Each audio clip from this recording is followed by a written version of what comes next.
രാജ്യം വലിയ ആഘോഷത്തിലാണ്. GST നികുതി മാറ്റത്തോടെ അവശ്യ സാധനങ്ങൾക്ക് വില കുറയുമെന്ന പ്രതീക്ഷയാണ് ഏവർക്കും. ഇനി സമ്പാദ്യ ഉത്സവം എന്നാണ് പ്രധാനമന്ത്രി ഇന്നലെ പറഞ്ഞത്. ചരക്കു സേവന നികുതിയിൽ കുറവും പരിഷ്കരണവും വരുത്തിയത് ഇന്ന് നിലവിൽ വന്നു. അവശ്യ സാധനങ്ങൾക്ക് പലതിനും വില കുറയും. നികുതി കുറവിന്റെ ഗുണം പൂർണ്ണമായി നമുക്ക് കിട്ടുമോ, അതോ പതുക്കെ പതുക്കെ ഉൽപാദകർ വില കൂട്ടി നമ്മളെ പറ്റിക്കുമോ? ഇതാണ് ഇന്നത്തെ പ്രൈം സ്റ്റോറി. GST 2.0യിൽ ഗുണമെത്ര?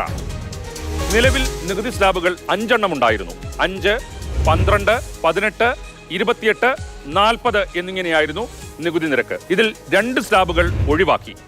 5ഉം 18ഉം മാത്രമേ ഇനി ഉണ്ടാവൂ. കൂടാതെ ചില ഉൽപ്പന്നങ്ങൾക്കായി 40% നികുതിയും ഉണ്ടാകും. ആരോഗ്യത്തിന് ഹാനികരമായ പുകയില, പാൻ മസാല, കാർബണേറ്റഡ് ശീതളപാനീയങ്ങൾ എന്നിവയ്ക്കും ആഡംബര കാറുകൾക്കുമാണ് 40% നികുതി ഏർപ്പെടുത്തുക. പ്രഖ്യാപനമനുസരിച്ചാണെങ്കിൽ 90% ഉൽപ്പന്നങ്ങൾക്കും വില കുറവുണ്ടാകും.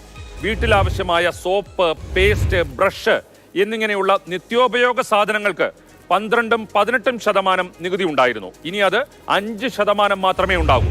വസ്ത്രങ്ങളുടെയും പാദരക്ഷകളുടെയും കാര്യത്തിലുമുണ്ട് കാര്യമായ കുറവ്. നിലവിൽ 12% ഉണ്ടായിരുന്ന നികുതി ഇനി 5% മാത്രം.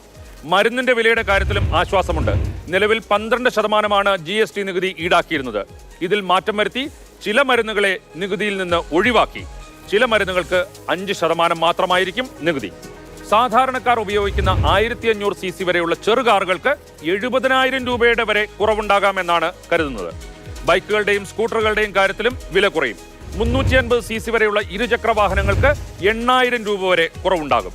തീർന്നില്ല, പുതിയ ടെലിവിഷൻ സെറ്റുകൾക്കും വിലയാശ്വാസമുണ്ടാകും. GST പുതിയ ഘടനയനുസരിച്ച് ടെലിവിഷനുകൾക്ക് 3,500 രൂപ വരെ വില കുറവുണ്ടാകും. 413 ഉൽപ്പന്നങ്ങളുടെ നികുതി കുറയുന്നതിലൂടെ 48,000 കോടി രൂപയുടെ നഷ്ടമാണ് കേന്ദ്ര സർക്കാർ പ്രതീക്ഷിക്കുന്നത്. ഇതെല്ലാം നികുതി പരിഷ്കരണത്തിന്റെ ഒരു വശം മാത്രം. ഇപ്പോൾ വിലക്കുറവ് നൽകുകയും മാസങ്ങൾ കൊണ്ട് വില കൂട്ടി കമ്പനികൾ ലാഭം കൂട്ടുകയും ചെയ്യാൻ സാധ്യതയുണ്ട്.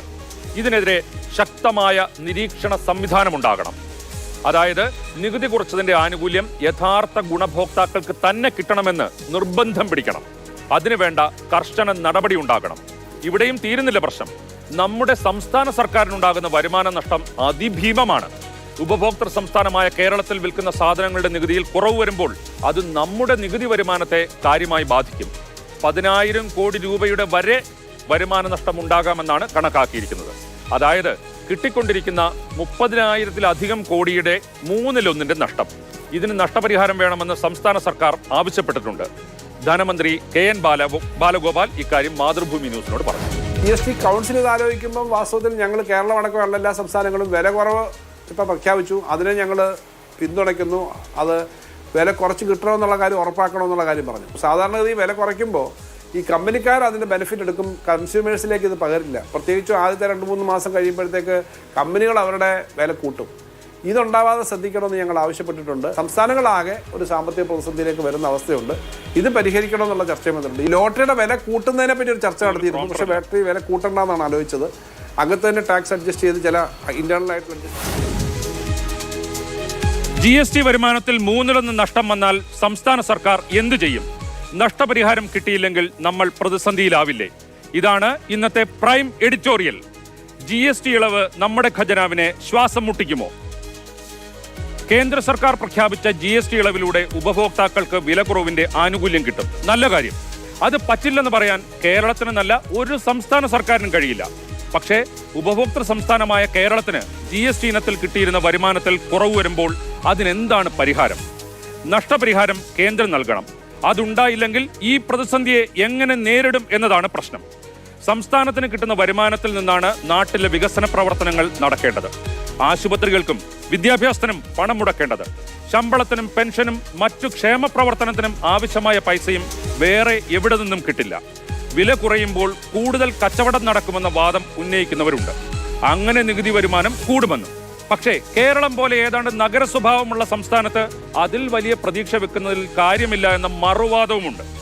40% നികുതി സ്ലാബിലേക്ക് മാറ്റിയ ഉൽപ്പന്നങ്ങളിൽ ചിലതിന്റെ വിൽപ്പനയാണ് മറ്റൊരു പ്രതീക്ഷ. അതിൽ മിക്കതും ആരോഗ്യത്തിന് ഹാനികരമായ പുകയില പോലുള്ള വസ്തുക്കളാണ്. വരുമാനം കൂട്ടാൻ വേണ്ടി പുകയില ഉപയോഗം പ്രോത്സാഹിപ്പിക്കാനും കഴിയില്ല. പണമുള്ളവർ കൂടുതൽ പേർ 40% GST നൽകി ആഡംബര കാറുകൾ വാങ്ങട്ടെ എന്നേ ആഗ്രഹിക്കാൻ പറ്റൂ. ഡൊണാൾഡ് ട്രംപിന്റെ താരിഫ് വർധന കേരളത്തിൽ നിന്നുള്ള കയറ്റുമതിയെ സാരമായി ബാധിച്ചിട്ടുണ്ട്.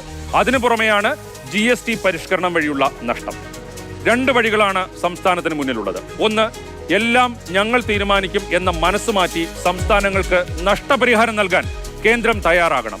അതല്ലെങ്കിൽ പുതിയ നികുതി സ്രോതസ്സുകൾ സംസ്ഥാനം കണ്ടെത്തണം. ഇനി ഇതുമായി ബന്ധപ്പെട്ട മറ്റു ചില വാർത്തകൾ പെട്ടെന്ന് പ്രൈം ഷോട്ടിൽ. GST ആനുകൂല്യത്തെക്കുറിച്ച് പൗരന്മാർക്ക് പ്രധാനമന്ത്രിയുടെ കത്ത്. പരിഷ്കരണം എല്ലാവർക്കും ഗുണം ചെയ്യുമെന്ന് പ്രധാനമന്ത്രി നരേന്ദ്രമോദി. ലോട്ടറിയെ 40% നികുതി സ്ലാബിൽ പെടുത്തിയെങ്കിലും ടിക്കറ്റിന് വില കൂടില്ലെന്ന് ധനമന്ത്രി KN ബാലഗോപാൽ. വില കൂട്ടാതെയുള്ള ക്രമീകരണം ഏർപ്പെടുത്തിയിട്ടുണ്ടെന്ന് മന്ത്രി. മിൽമ പാലിന്റെ വില ഉടൻ കുറയില്ല. എന്നാൽ മിൽമയുടെ മറ്റ് 100 ഉൽപ്പന്നങ്ങൾക്ക് വില കുറച്ചു. നെയ്ക്ക് മാത്രം കിലോയ്ക്ക് 45 രൂപയുടെ കുറവ്.